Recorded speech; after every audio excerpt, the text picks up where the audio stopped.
പ്രതീക്ഷിച്ചവരിൽ നിന്ന് എനിക്കൊന്നും കിട്ടിയില്ല, സ്നേഹം പോലും. അവരുടെ കുറ്റമല്ലായിരിക്കാം. അവളുടെ തന്നെ ഞാൻ പല പ്രാവശ്യം മാനിപ്പുലേറ്റഡ് ആയി പോയിട്ടുണ്ട്.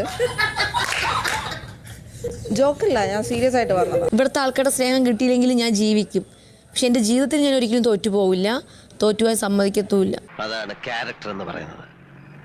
ഇതാ പെണ്ണ്, ഇത്രയും നാൾ കണ്ടതല്ല ശവങ്ങളായി. എല്ലാവരും ഇങ്ങോട്ട് നോക്കി. ആദില ഇപ്പോൾ ഈ ബിഗ് ബോസ് വീടിനോട് വിട പറയുകയാണ്. വെൽക്കം പപ്പിക്കുട്ടി, വെൽക്കം. പ്രതീക്ഷയില്ല എത്ര നിൽക്കാൻ പറ്റുന്നു, കാരണം പുറത്ത് ഓൾറെഡി ഹേറ്റഡ് ആണ്. നിന്റെ കയ്യിലിരിപ്പതായിരുന്നല്ലോ.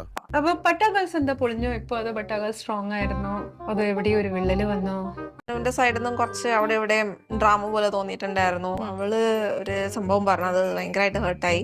അതായത് അവളുടെ എന്തോ കണ്ടിട്ടാണ് ഞാൻ നൂറെ അവളോട് കൂടിയത്.